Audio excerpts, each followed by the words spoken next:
to American Education FM, everybody. I'm Dr. Sean Brooks. Oh, man, it's just been crazy. Like, when we found out that the convoy was happening, it was...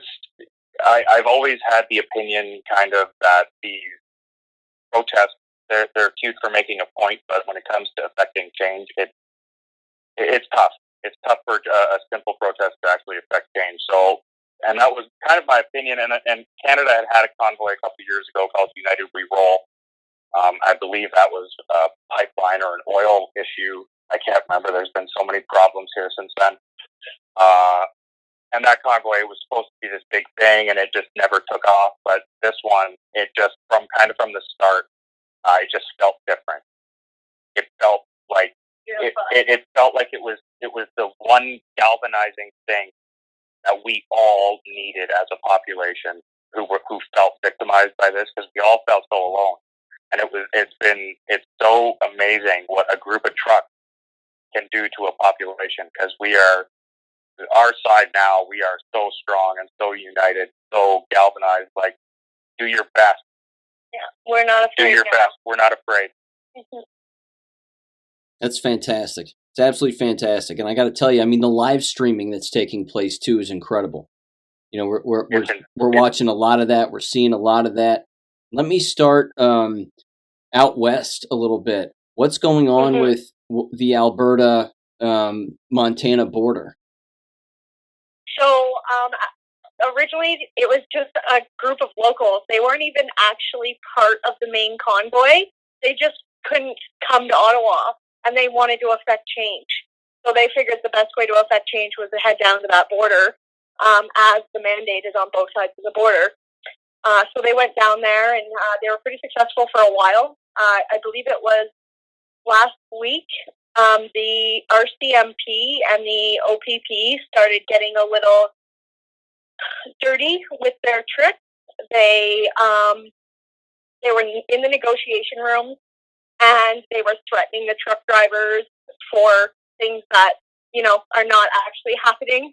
And so a couple of the organizers who went down there actually ended up leaving last week, but that did not stop our freedom-loving Canadians, because an entire row of tractors, massive farm tractors, went down and picked up the slack right away. And then on the weekend, I'm sure you saw the horse convoy roll in there, and that gives me goosebumps. Absolutely. And that was just absolutely gorgeous to see. And so that is actually kind of become like a sub-convoy group that was just put together, like I said, by a couple locals. And then you got Rebel News airdropping in supplies with a helicopter, because the RCMP is cutting off fuel and food for these truck drivers at the border. The truck drivers ended up opening a little just because emergency services had to get through and things like that. For me, I get it. You got to give a little to get a little, but like we've been giving for 2 years, I'm done giving. Yeah. So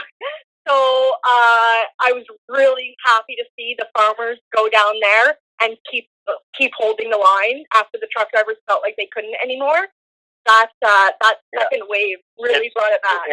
And that's the thing too. What's been really cool is we've got these groups now, and it's because these freaking truckers grabbed the situation by the gonads. Like, all these other groups now are like, you know what, fuck it, we can go too. Yep. So then it was the farmers. I'd be really curious to see in spring just how many bikers show up to Ottawa. Oh, I can't wait. You know, shit like that. I mean, the ATV side-by-side community, I was going to go, but it ended up getting canceled at the last minute, but they actually had permission to drive ATVs and side-by-side in the city streets of Ottawa to deliver fuel to the truckers. And as soon as they cut off that, obviously that wasn't allowed anymore. But it's just, like, in terms of just what the media is saying it is, it's so patently false. Like, so I'll give you my experience when I was there, and then I'll hand it over to Stacy, because she's got quite a bit to say. When I was there, I don't like crowds, but this was one crowd I didn't mind being in, because it was, for the first time in 2 years, I felt like a country fair. I felt accepted. Yeah. I felt like I was part of something. I felt like it it didn't matter that I wasn't vaccinated, and it was just a breath of fresh air to experience that. And there was not a hateful thing going on there. Like the symbolism, people are saying, oh, there was a swastika and all that bullshit.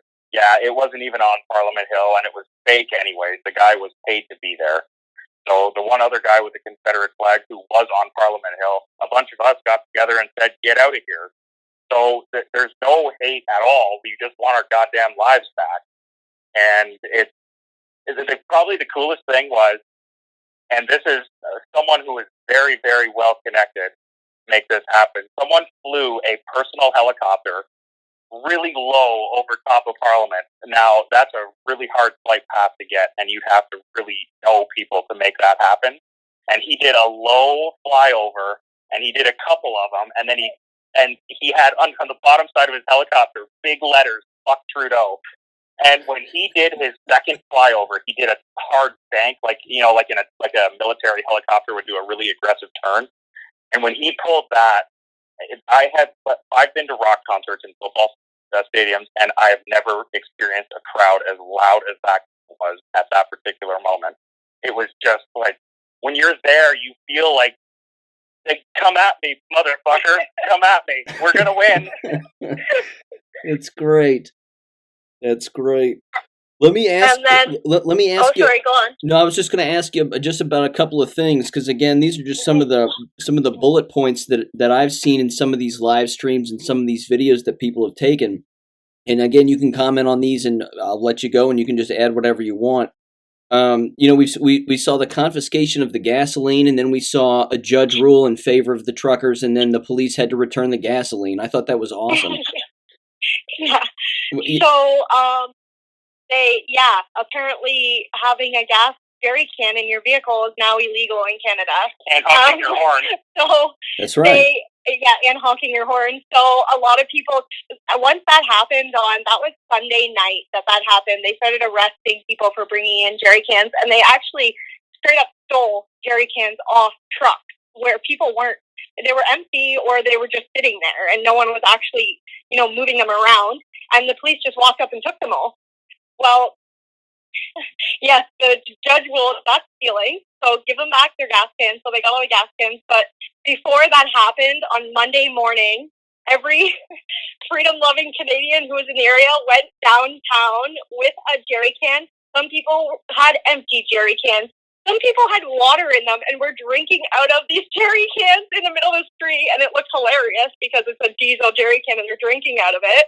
But some people were hiding them in strollers to get them down there. Like, they were just trolling the police. And yeah, there was a covered chuck wagon that was horse-drawn that they put a fuel tank in the back that you would see at like a private contractor's house. And they brought the chuck wagon downtown. Like, everyone just trolled the police the next day as soon as they started doing that.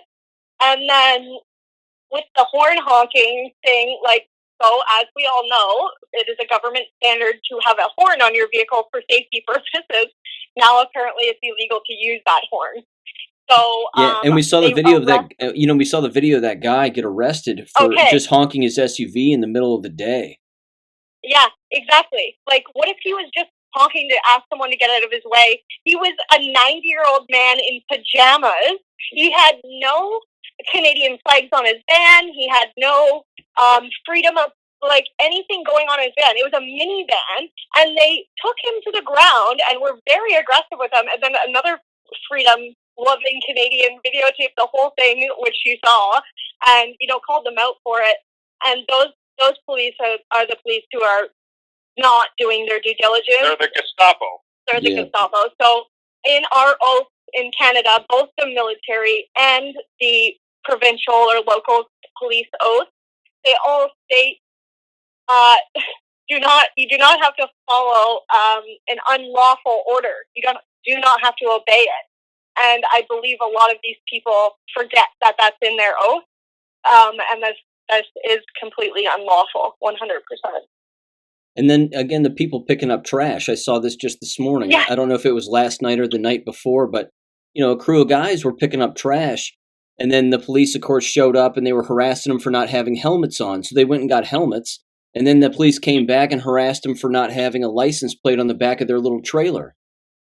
I mean, it's what they're doing. Yeah, they're being absolutely childish, and it's getting embarrassing. It is. I'm proud to be a Canadian because of the convoy and because of our people. Our people are awesome. I am so just ashamed of our government. And when I think of Canada on the global stage from a political standpoint, especially with how this is being handled, how can every country in the world, and I mean even countries like North Korea, how can they not be laughing their asses off at us? And so this is how deep the convoy is going. Apparently a ship captain threatened to turn his ship sideways purposely in the Suez Canal again. Wow. So if Canada won't do it, well, maybe we have to piss off other countries so their leaders will call Trudeau and say, okay, you have to deal with this now. Because he's hiding. He's hiding in his freaking cottage in Tofino. He walked out of Parliament question period yesterday because I believe he just had nothing to say, and he is losing it. He's losing his grip on reality. Obviously, it's been lost for a lot longer than this, but you can see him continuously repeating about what we've done in the past. And all of our Conservative MPs keep stating to him, we need to talk about the future. We need to talk about where this is going. And his response every time is, we've been doing this for 2 years. We need to keep it up. So his response to get out of the mandates is just to keep the mandates. He won't even address it with people. And it's getting very obvious. He's actually having members of his own party turn against him and state that they do not support these decisions anymore, which is definitely turning the heat up on the situation. And it's also in our government, especially the Liberal side, it's incredibly rare for that to happen. Mm-hmm. It just doesn't happen. And yet somehow under Justin Trudeau, it's been happening at an exponential growth rate under his leadership. So it should tell the world something about him if his own MPs are even saying, you're getting ridiculous now. I just wanted to go back to the ridiculousness of the Ottawa. So this is jurisdiction, right? And they're always talking about jurisdiction. Obviously, we're in the city of Ottawa, so it's the city of Ottawa who has to deal with the truck. But the truck drivers are trying to stop the federal level mandate. So obviously our leaders at the federal level need to be helping the local ministers, and that's all we really want, is to have a meeting with a federal representative to stop these mandates, and they won't do it. So the mayor is scrambling, and he has even gone as far as calling Child Protective Services on the truck drivers who have their children in Ottawa with them, because they feel it may be unsafe for a child to be in the transport. I'm sorry, my father is a truck driver, and my fondest memories, my entire childhood, are riding in that truck with my father and traveling almost every state in America and every province in Canada in that truck. And for them to go and attack the parenting of these people, that's way too far for me. Especially when those same police were the ones who stood by and did absolutely sweet fuck all when there were kids at BLM and Antifa riots. And when there was kids at gay pride parades and stuff like that. And I'm not talking that you know what? I'm just going to say it. Children shouldn't be at gay pride parades. They shouldn't. Protest mostly. At protest. Yeah. But this is the most peaceful protest in Canada's history. In Ottawa, the crime has gone down. Our streets have never been cleaner. All of the truck drivers are getting up and shoveling the sidewalks and the streets and salting them, shoveling the war memorial. They put up tents, and they have food that is going to anyone walking by for the homeless in Ottawa. They delivered an entire truck full of food to the homeless center downtown because they were accused of apparently stealing food, even though they raised an absorbent amount of money. Almost $10 million. Yes, and they have an entire other freedom-loving Canadian group called Adopt a Trucker, and it's literally grandmothers and mothers and people in the Ottawa area, fathers and brothers, and they are offering their homes to these truck drivers. They're offering meals to these truck drivers, shower, a washroom, things like that. So there's no lack of resources. The fact that the homeless shelter said that, and I think there's always bad apples. We cannot deny that, but that's going to happen anywhere.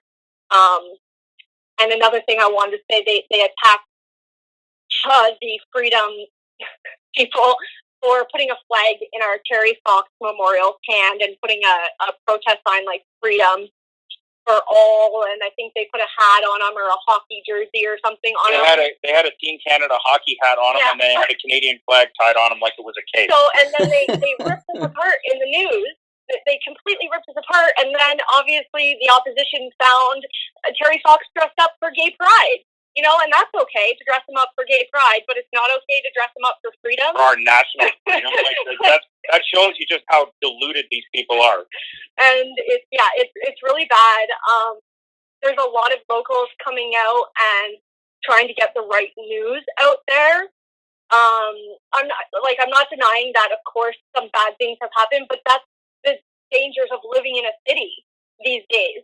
That's the dangers of, look at Toronto. There's freaking gun violence there all the time. There's harassment all the time. That's going to happen in any city. So it's not to say that it was protesters. It could have just been an isolated incident of normal time. So yeah. Do you trust these? Do you trust these particular groups? Because again, I'm seeing some of these groups, and I'm familiar with at least one of them. But there's a lot of these doctor groups and lawyer groups that are apparently meeting together and attempting to negotiate particular things. Like Dr. Roger Hodkinson is associated with one of these groups.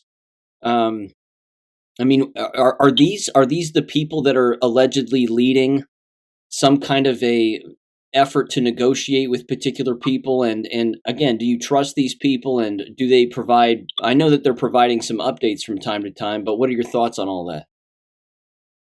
In terms of trusting them, I personally have a lot of trust issues, and trusting these people, as far as I'm concerned, before we executed this operation, before we started it, the goal and the bar was set to, we are not leaving until the mandates are lifted. Okay, so those are your words. That's what you're saying. That's your policy. If you're talking about the truckers negotiating, if they negotiate, there's nothing to negotiate. There shouldn't be negotiation. The only negotiation should be us sitting down. When are you going to drop the mandate? Yeah. It shouldn't be any other negotiation. And if they are negotiating for lesser than dropping the mandate, I will be incredibly disappointed in them. Yeah. More disappointed than I care to say. Yeah, Damian and I were of the, because we've been a little bit pessimistic with everything lately, when we went up on the very first Saturday, I cried, I had goosebumps, it was... Yeah, me too. It was, the feelings that I felt were... It was euphoria. It was. It's something I can't describe, especially after how I've been feeling for the past 6 months. Yeah. And what was I going to say? Well, it's like 6 months worth of happiness all in one day. Yeah. So getting up there and trusting, we were worried that maybe they wouldn't stay at the very beginning, and they was just all talk. They're going to go up there and they say they'll stay until the mandates are squashed, but will they actually? Do they actually have the backbone to do this? They do. I truly believe they do at this point. As for trusting and knowing these groups, the three big ones are the Freedom Convoy 2022. There's Adopt a Trucker, and then there's Mounties for Freedom. The reason why that's a big one is because Corporal Buford was the special security for Justin Trudeau for 15 years, and he quit his job with the RCMP and went off Justin's protection squad to fight these mandates because that's how much he believes in it. He is very well versed in security operations in Ottawa for huge events like this. He's trained with the FBI. He knows what he's doing. And this gentleman, as he falls under the exact same policy I fall under with the Department of National Defense. So he is, I trust him through and through as another public servant fighting this. They actually, Mounties for Freedom stemmed out of a group called Police on Guard, and that's where Rocco is doing his lawsuit for the federal public servants. I know their MINs quite well. I was actually on their lawsuit until I started our own lawsuit for Feds for Freedom. I felt like I had to participate with my members. So I can tell you, I've told them to put my name and my group on their documents as well, because that's how much I trust them and that's how much I believe in this. I see lawyers down there. There's two groups of lawyers down there. One is the Justice Center for Constitutional Rights, I think, I might have said that wrong. The JCCF, it's called, and it's out of Alberta. That's one group. The other group of lawyers is the democracyfund.ca. I know there's a democracy fund in America as well, but it's a different one. The democracyfund.ca are the people crowdfunding my legal initiative with Feds for Freedom. So yeah, heck yeah, I trust them. And I'm down, and that's the thing, like Damian was saying, we've all been fighting our own little fights in our own little areas and areas of expertise as well under our own mandates. Now this has brought us all together to see and to share resources. Now lawyers are wanting to work together. Yeah. Doctors are wanting to work together. People are coming together because they see, the truckers need the legal support and they need the medical support, because obviously they're not doctors and they're not lawyers. So I think, to me, yeah, hell yeah, I trust them. So what Trudeau's done is the exact opposite of what he wanted to do. Correct. So he's taken us and made us into a strong force. We are unstoppable. We won't be stopped. It's too big. Yeah. It's too popular. There's too many of us, and it's just a nice change. It really is. To feel like you're on the winning side, even though we haven't won yet. So, and I'll say this: I still have a lot of friends. I'll say friends loosely, who do not agree with the convoy being downtown. People have to get to work. People need to live their lives. Pardon me, that I haven't been able to live my fucking life for the last 2 years because of the mandates that have been illegally put into place, and now that it's at your front door, you're finally upset about it? That's the price you have to pay for living in the capital city in Canada. And the thing is, too, and again, this is how deluded they are. Instead of them just getting pissed at the government, saying, hey, just drop the mandates, these guys leave. No, they just want them to leave. And then, no, just go after the government and you still win. So I have a lot of people that say to me, Stacy, you lost your job because you made a choice, and choices have consequences. Well, I was never offered informed consent, and that is my medical right in Canada. From any medical choice, I have to have full informed consent in order to make a decision. That was never offered to me. The Privacy Act protects my private medical information, and a privacy impact assessment was never completed with the Privacy Commissioner prior to these mandates being put in place. So that's a scratch. What was I going to say? I forget. I lost my train of thought. I haven't got a lot of sleep lately. Sorry. It's hard to stay on track because we will start talking about something and then our brain is going 10 sentences ahead of what our mouth is. That's what I was going to say. Yeah, I haven't got a lot of sleep. So they say my choices have consequences, and I get that because obviously, and I'm an adult and I understand choices have consequences. However, that was not a choice. I was being coerced into that decision. They have a very, very hard time understanding that word coercion. It's a very hard concept for people on the other side of this to understand. So I put a simple post out to my fellow friends and said, these people have a choice to live in downtown Ottawa. Now those choices have consequences, and they have to live with those consequences just like I do. Now they may understand how my choice doesn't deserve all the consequences it has, just like their choice of living downtown may not afford all of the consequences they have right now for that choice, but they have to deal with it. So to me, I say to them, your choices have consequences. So good luck. So, and I'm vengeful like that. Like, I will be riding this. As if these mandates drop tomorrow, you can bet your ass. All these people who told me, you have a choice, they have consequences. I'll be telling them that every time something fucked up in their life. Every single time. I'll be damn sure to remind each one, your choices have consequences. Well, I truly believe that line that they've been spewing at us for the last 2 years about our choice to keep our medical information private and our bodies safe and healthy will turn and do a complete 180 on these people when they start getting very sick and they start passing away. They're getting myocarditis. We know this. I don't need to explain all this to your viewers again. They're going to realize that they've been the lab rat for the past 2 years, and then they're going to get pissed off and not get any money from the pharmaceutical companies because of the fantastic deals drawn by our government. And you know what they're going to be pissed off? Well, you have to protect me. You have to save me. No. Your choice has consequences for taking that vaccine. Yep. Mind you, I'm not as vengeful as Damian. I'm pretty cold. I'm exceptional. I love it, though. I love it. Damien wants blood. I love it. Yeah. Oh, yeah. I didn't want to say it, but yeah, I'm out for blood. Hey, man, look. This is Stacy. I'm gonna let you keep going, but I just wanted to mention. I mean, this is the kind of thing that you can push people only so far, and and it's evident that Justin Castro there isn't budging one bit. I mean, he's not moving.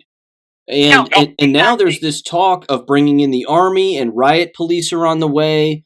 I mean, where do you and even cutting cell phone service and turning the lights off, along with internet service XYZ. I mean, where do you see this going, here in the immediate future? Because again, we know that downtown gets packed during the weekends, in particular the weekends. So, where do you see it going here? Last night was the first night they cut off internet from the downtown core. Way to piss off your citizens more, because now their Wi-Fi at home won't be working. Any businesses that have managed to stay open through this, all their point of sale machines won't be working. So good. Piss off your constituents more instead of just dropping the mandates. Like, they're literally pouring diesel on the fire at the parliament because they will not just give up these mandates. The military will not go in. I can tell you that 100%. It is not their job. The Governor General is in charge of our military. That's the way the chain of command works here. And then it's actually the Queen who makes the final decisions.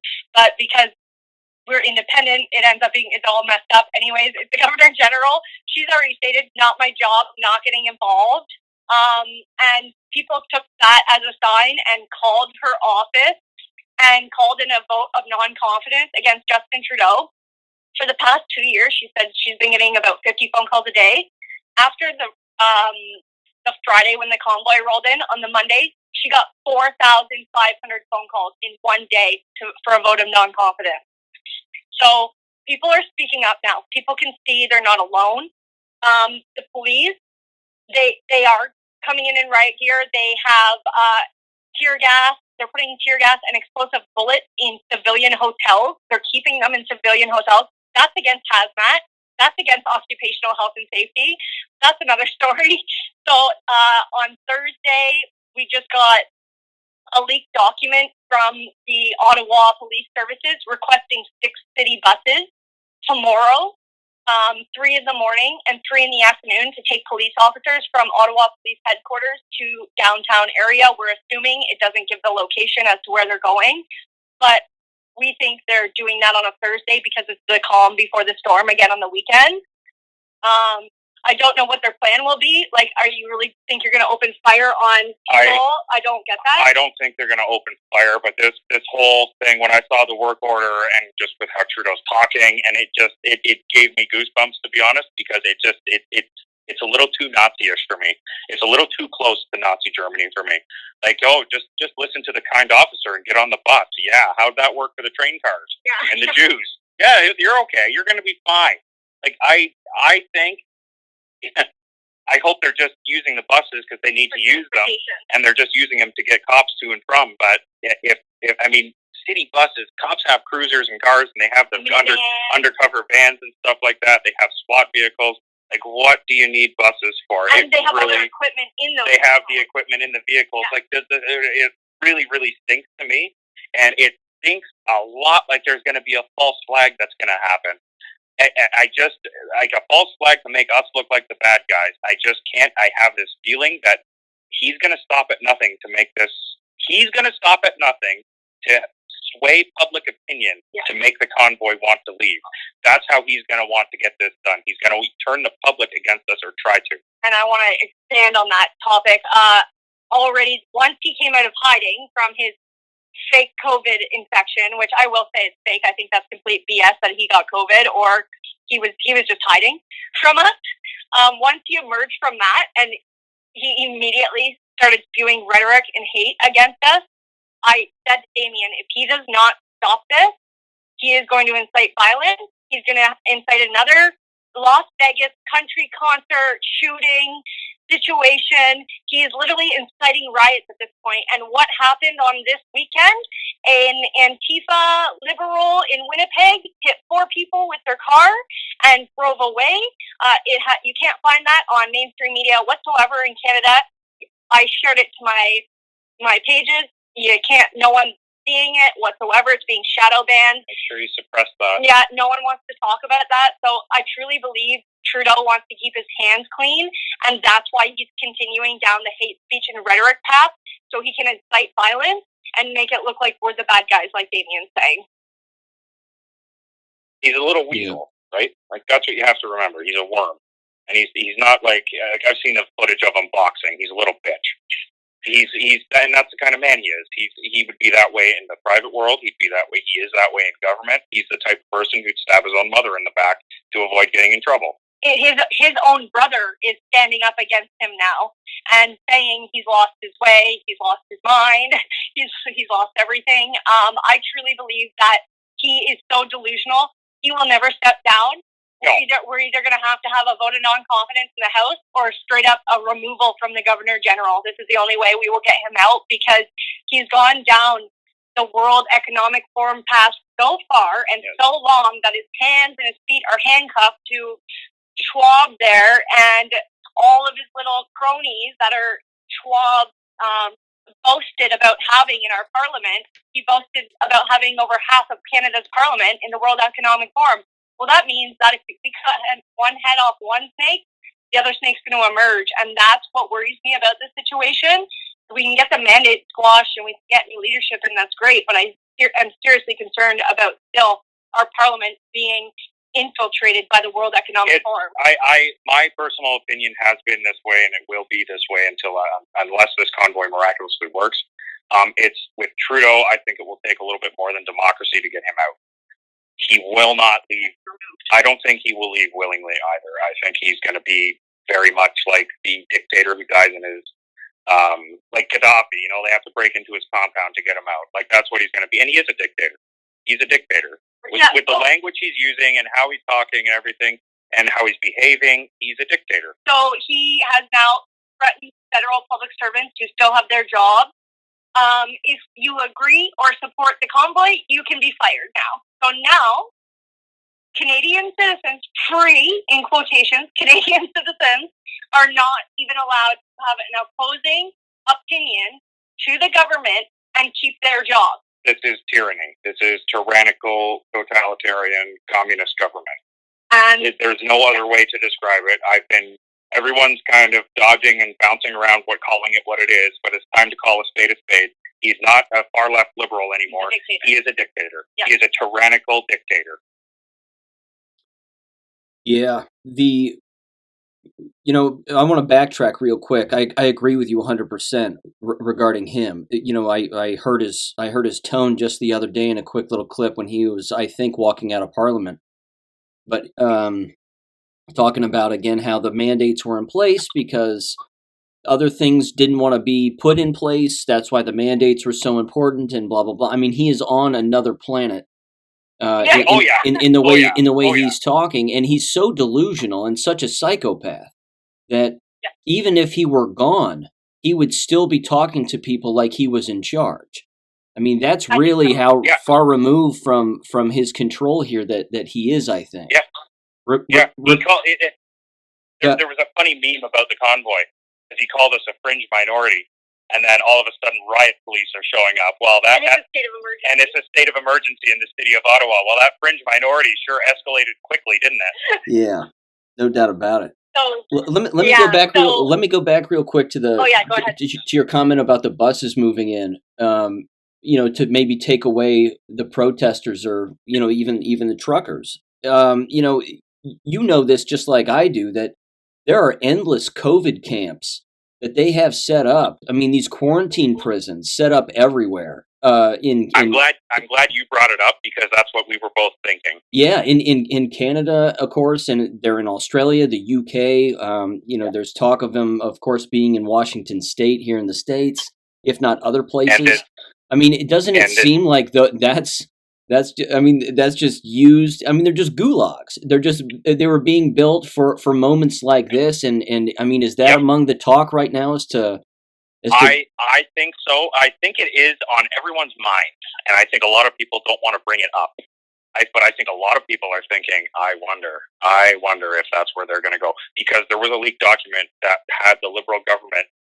This was last year. The Liberal government was calling for the expedited construction of 5 maximum security quarantine facilities across the country. And they're built now. I mean, because when government does want something expedited, they will throw millions and millions of dollars at it until it's done. They will just keep throwing money at it until it's built. And that's what this government has done with these camps. So we knew from day one, as soon as the hint of a camp came up, that it was going to be for political prisoners. We knew that was going to happen. I just didn't think it would be right away this quickly, because this convoy has Trudeau scared. It has him on the defense, and he's cornered. And as good as that is, that he's cornered, we can hit that knockout blow, but a cornered animal is the most dangerous by a mile, because they will lash out with no regard for their own public, for their own safety, just to get out of that situation. And that's what Trudeau might do if he's, what might do. That's what I think he will do. I think he's going to go completely off the walls with this. Yeah. Like, we may be needing you guys to come in and liberate us. Yeah. Help. I mean, how much more can people watch? It really just boils my blood every time that I watch footage of police arresting an innocent person and everybody's just standing around.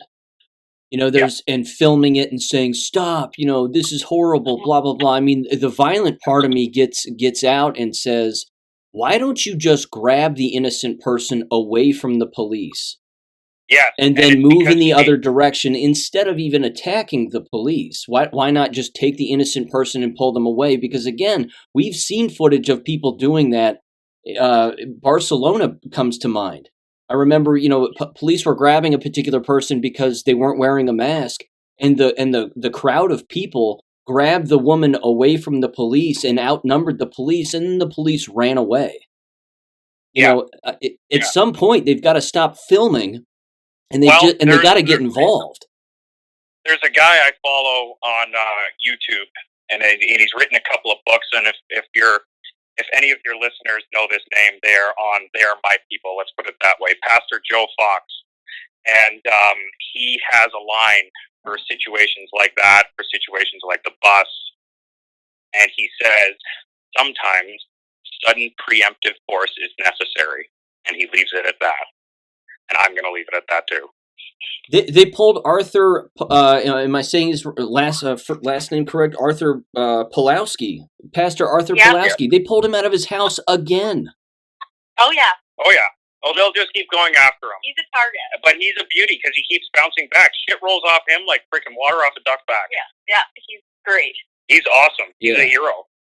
But did you see the clip from early on with him, maybe 2 years ago? When they came in his church and harassed him, and he's Polish, so he has that Germanish kind of accent, and he's yelling at them, "Out Gestapo! No Gestapo in my church! No Gestapo!" Yeah, 100%, and he's dead right. I saw his speech. Yes, he is dead right. I saw his speech in Alberta. His speech in Alberta was incredible. When he was inside of that restaurant, I even put it on my BitChute page. I mean, it's that's the guy to get around. Exactly. As opposed to some committee of dudes that are, talking behind the scenes. I mean, I'd follow that guy anywhere. Oh yeah, definitely. Yeah, definitely. he's what a leader should be. He's what a leader should be. Like when he was having to do community service, his community service was he fed the homeless. Like even when he's serving his punishment, he's still helping. Like the guy's amazing. Exactly. He's amazing. And kind of going back to the symbolism and drawing parallels, like people, I find, because I talk to an absorbent amount of people in Canada about this situation from all walks of life, a lot of people came from communist countries to Canada to get away from it, or came here when they were children, and these are the people drawing these scary parallels to the Nazis and past situations like that. So when we talk about symbolism and seeing that downtown, I brought it up to my viewers the other day, and I said, you've got to realize some people are just trying to draw parallels, and the reason why they're doing this is because Trudeau is literally quoting Hitler when he's talking about the unvaccinated. He's using lines right out of Hitler's playbook. So then we draw these parallels, and people call us racist. But that's the point of history, to learn from it, to not make these mistakes again, to have these hard conversations about how we see this happening again. And I get it, it's hard. It's not something people want to talk about. And it brings up a lot of raw feelings on either side. And we have stopped having these conversations. Why all of a sudden are we not allowed to talk about history and the fact that people lived through that and survived and don't want to live through it again? Now it's like you're the black sheep if you even say that. And it's so crazy to me that we can't have these open, honest debates about what is actually happening without being called freaking names about it. Like, doesn't that just mean you're an intelligent person because you can talk about these things open and honestly and learn from other people's experiences and opinions? And that's kind of what I'm trying to get out to people is, yeah, I get it. Those symbols are horrible. Of course they are. Some people, maybe they're just trying to be hyperbolic. And some people, maybe they're drawing parallels because of how our leader is acting. Whatever it may be, talk to those people and say, what are you doing? Why are you showing that symbol? And ask, get out there and have these hard conversations. Quite frankly, the Nazi flag represents the Canadian government more than the Canadian flag does right now. That's how bad it is. Yeah, I mean, how much do you trust these other premiers? Because these other premiers I'm hearing too, they claim to be dropping mandates and this, that, and the other, and we're not doing the QR code thing anymore, and we're not doing masks anymore, and blah, blah, blah. I mean, I don't trust these people. I'll believe it when I see it. I'll believe it when I see it. I'll believe it when I'm not wearing a mask, and I'll believe it. I'll believe it when there's no stores telling me to wear a mask for 6 months. I'll believe it's over then. Or when I'm going back to work. Or when Stacy's going back to work, or everything is back to normal, kind of like, or I can go to a restaurant without having to show my papers. So that's another thing. Because this, like Damian said, this convoy is actually making change happen. And helping push people to have these hard conversations. This is the first time our House of Parliament has even freaking been together to talk about COVID in one room for the past 2 years. The very first time. Why the hell is it the first time we're seeing this? And the whole emergency debate that happened the other night was like an Olympic game of how to avoid the fucking answer of a question. It was horrific to listen to. And mind you, there were a couple of really good speakers in there who made some fantastic points. But for the most part, everyone was just, circling the same stupid points they have been for the last 2 years, which was pretty disappointing. But then the next day, that's when the Liberals started kind of speaking up against our leader. So it did get some good things happening and some movement, but it's pretty sad that it took 2 years for that to happen, personally, I think. And then so on Friday, when the transports rolled into Ottawa, we actually, Feds for Freedom served the entire core department of the federal government a cease and desist letter stating, it's on our press release page on fedsforfreedom.ca. if you do not stop these mandates, we will be coming at you with a class action lawsuit. And that was just perfect timing. And then Damian and I, when we went up there on the Saturday, the very first Saturday, I was able to get up on stage and speak. I was scared shitless. I haven't spoken in front of that many people ever in my life. I definitely went way off script and didn't get anything as much as I wanted out there, but I think my speech was a little too tuned to federal public service and not the entire population of Canada. So that's why I went off script a little more. But it was craziness, and I see things happening. We've got a petition that is being supported by like 5 members of Parliament, and it's going in the House of Commons. It's not, one of those change.org petitions. This is actually going in our House of Parliament, our House of Commons. So we're working on that. And then our federal labor board complaint went into my union with 167 complainants on it, complaining about their lack of fair representation to their members. The lawyers got back to us, and they need until March 4th to respond to us. They needed to ask for an extension because I think they didn't realize how serious we were when we went and sat in front of their office, and they didn't want to let me in my union hall when we sent them letters. I don't think they realized how serious I actually was about taking them to court. And then that Friday, I also served filed papers, to the federal court against the labor program for my right to refuse investigation about PPE at work and how this isn't about our health and safety. And it's funny because the policy at my work, it's been enacted for our health and safety. That's what they keep telling me, health and safety, health and safety. Well, people who have denied grievances, which is like an internal court system, I guess, in the federal public service, they're citing that this policy was enacted for security. No, not safety. Well, safety and security are 2 very, very different things, and they need to be handled very differently. And so they're losing track of their entire mission. And so many people, because they did it so quickly and didn't train anyone and left everyone out in the dark, so many people who are enacting this policy at the federal government level are screwing it up. There are harassment complaints. There are, human rights complaints. The list goes on about the complaints going on right now for all of this, and they're only shooting themselves in the foot more and more. I was talking to a member the other day that had an adverse side effect to her first shot, and she got it to keep her job at the federal government. She called her health insurance plan that she gets through the federal government, and she asked, will I be covered? The answer the insurance company gave back to her was, I don't know. Your employer never told us that they wanted to add that package on.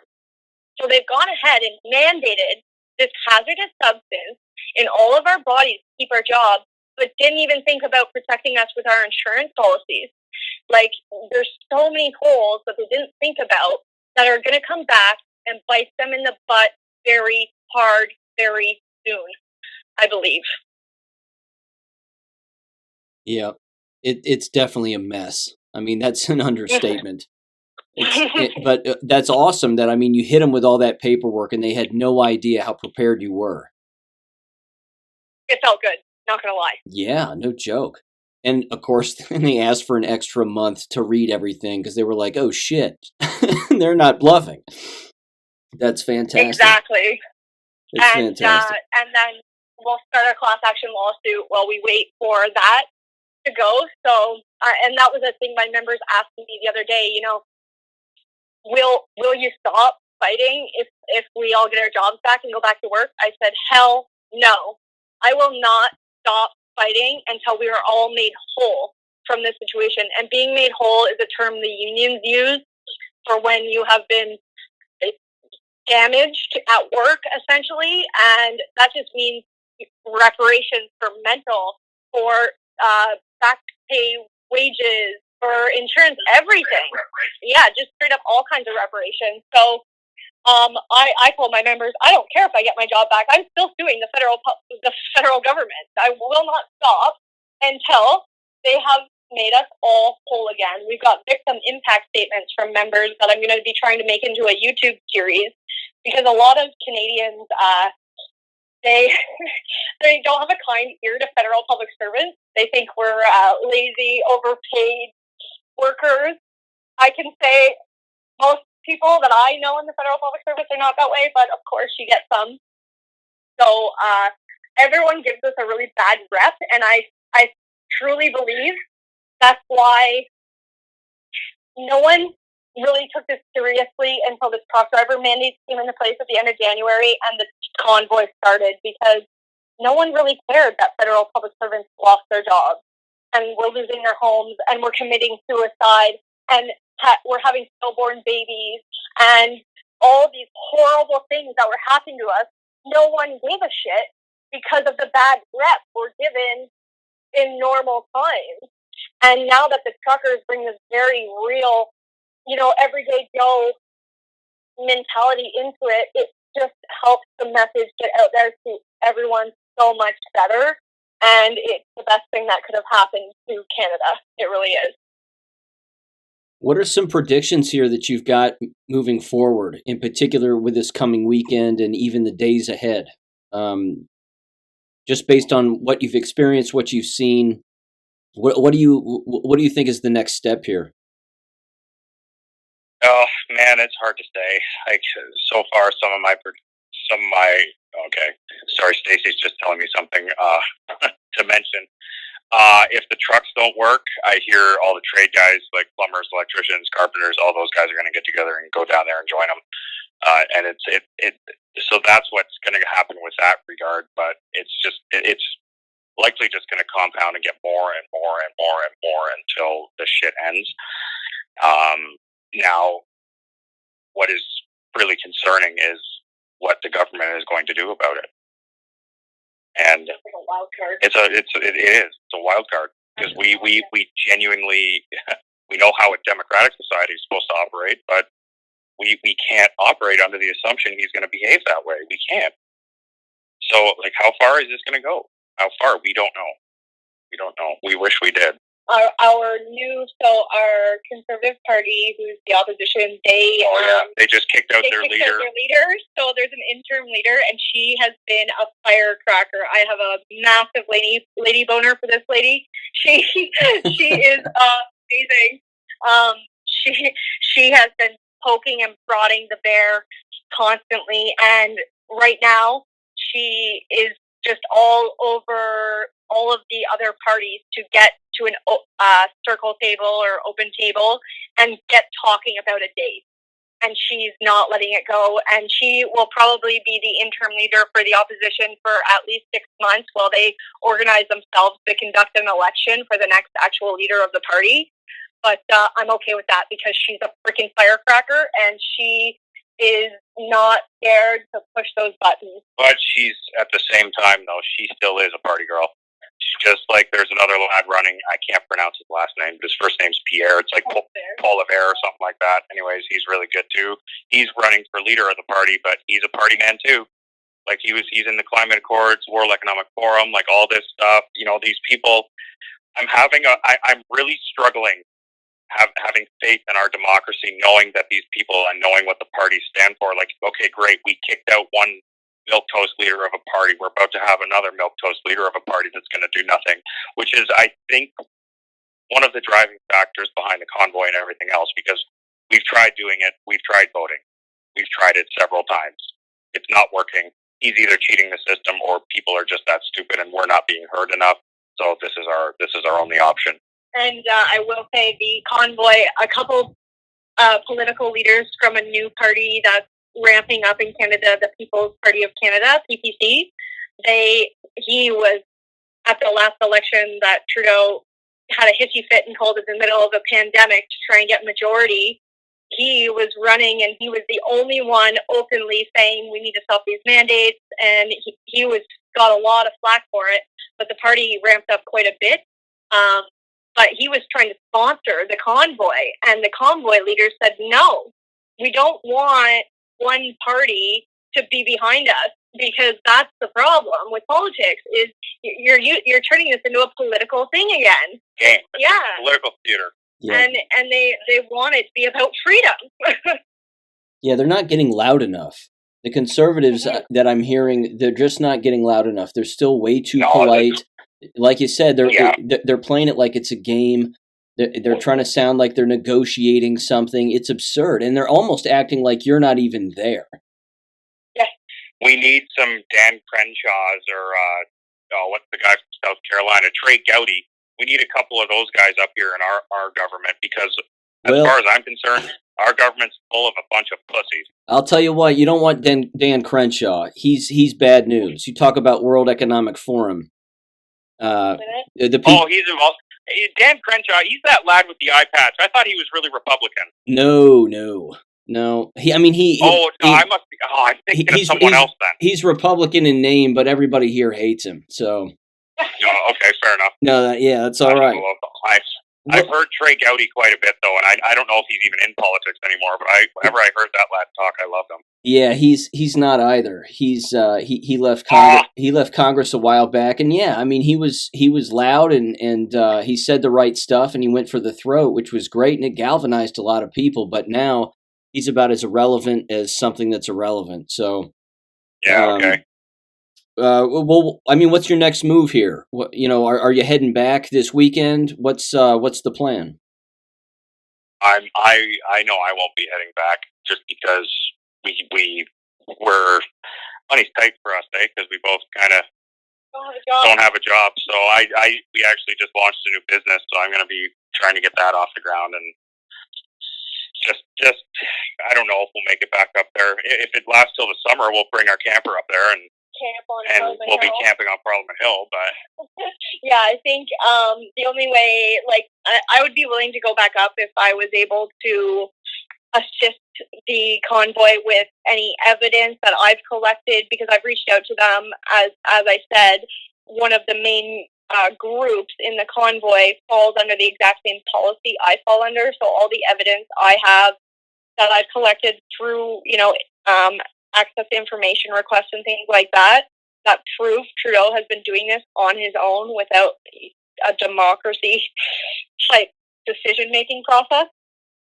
So if they request any of my evidence, or if big things happen, I might head back up just to make an appearance for my members and make sure our voice gets heard, for sure. But I went up, and Damian and I think we were the only ones out of all of our friends who went up the first weekend. And then the next weekend, I saw about 20 of my friends go up there and show support. So for Damian and I, it's like, oh my gosh, people are finally doing their part to show their unhappiness, whereas we've been doing it the whole time.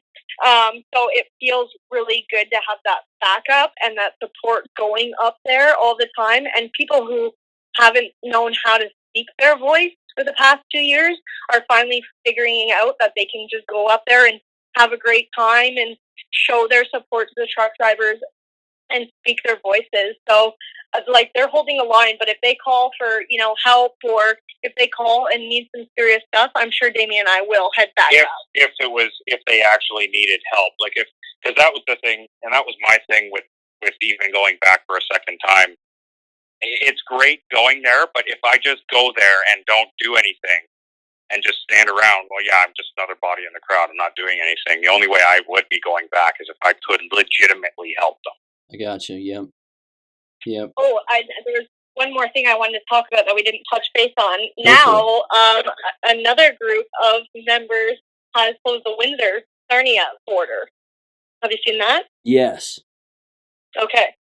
So apparently there's 13 kilometers of trucks being held up on our side of the border, which is that 7 miles of trucks-ish, just sitting there waiting to cross that border. So again, I believe this was another group of locals who are just completely fed up, just like the Coots border, and they're going to make a stand. And I don't know if you guys are on the other side doing the same thing, but I'd love to see the American truck drivers right on the other side next. That would be amazing. Hey, and look at it this way. we can pull this many trucks and we don't forget those who help us. Mm-hmm. You guys show support to us, we'll do the damn same if you guys do your convoy. Yeah, start closing the borders on your side. Yeah, you know what's interesting about what's going on here is the problems are so localized and they're so they're so specific that a trucker convoy on Washington, D.C. would bring a lot of noise, which would be awesome. Mm-hmm. But it's almost like it has to happen in every governor's mansion or every governor, every state house in every state. And we realize that too. Yeah, and I also know I think it's that trucker backup on that in between Windsor and Detroit that accounts for, I want to say, roughly a quarter of all supplies that make their way to and from your country and ours, and it's fascinating. I mean, I love it. I support you guys 100%. I love what you're doing. The battles that we're fighting here, a lot of them have to do with the schools. And again, fortunately in the States here, we have the power to be our own individual lawyers. We're just trying to get a lot of individuals to learn a little bit about the law and what rights that they have, and then of course what they can do with their city councils and their mayors and their school boards and XYZ. But some of these places are so corrupt you just have to walk away completely. And there's absolutely no building them back whatsoever. But yeah, it's fascinating stuff. If you have anything else to add, please go for it. I would like to give a shout out to DeSantis in Florida for threatening to investigate GoFundMe and getting them to give all the money back to all the donors. So thank you, America, for that and getting our money back to us. And then they're using Give, Send, Go now, and I think they were up to like 3 million within the first 2 days again. So that's all been sorted out. They have their team of accountants and lawyers. Everything's above board there. So the Ottawa police and the mayor themselves were hacked on a Zoom call, and they got the recording of them bragging about getting the GoFundMe shut down, which is absolutely absurd. It's ridiculous. They're citing that Trump is paying for the whole thing, and that's who's in charge. Even if he is, who gives a fuck? Yeah, exactly. And they're mad, and they kept saying this in our house the other day, that they're mad that so many Americans are donating money to our cause. Well, because they're seeing that it's I think they're seeing that because they don't want to have to get their military involved to topple yet another dictator in a country that isn't theirs. Yeah, probably. That's why. Let's just pay for this shit to go away this time. And so thank you to all the Americans who are supporting us. Yes. That's freaking amazing. And there's people in Australia like Elon Musk. He went to university in Canada. I believe he is Canadian of descent, and he's been speaking out a lot. I had the feeling that it was maybe Elon Musk in the helicopter, because it had to be someone very rich and powerful to get that flight plan above our parliament. But we have yet to figure out that one. So everything you guys are doing to help, thank you. Americans, thank you. Fantastic. How's Paula doing? She's doing really good. She asked me to say hi to you for her. Hi, Paula. She's doing very well. Okay, very good. That's good to hear. Very good to hear. Yeah, getting out on the snow will be a lot. We have lots of snow, so. There you go. So I suppose there's no traveling for her then, clearly. No, she's just enjoying the time off. She's been playing with her cat and just getting caught up around the property with the little bit of work she wanted to do, and just enjoying the sled. And they're actually thinking of starting a YouTube channel as well. That's awesome. So we'll be a family of YouTubers. Yeah. Perfect. Very good. Well, I'll tell you what, stay in touch. Definitely, keep me updated as to what's going on. And I'm going to put this episode up right now. So give me about 30 minutes. Right. Yeah, give me about 30 minutes and it'll be up. All right. Sounds good. Awesome. And God bless, guys. Take care. All right. We'll talk to you later. All righty. Bye-bye. Bye-bye. Bye-bye. Thank you for listening to American Education FM. Make sure and check out AmericanEducationFM.com for more information. Take care and God bless.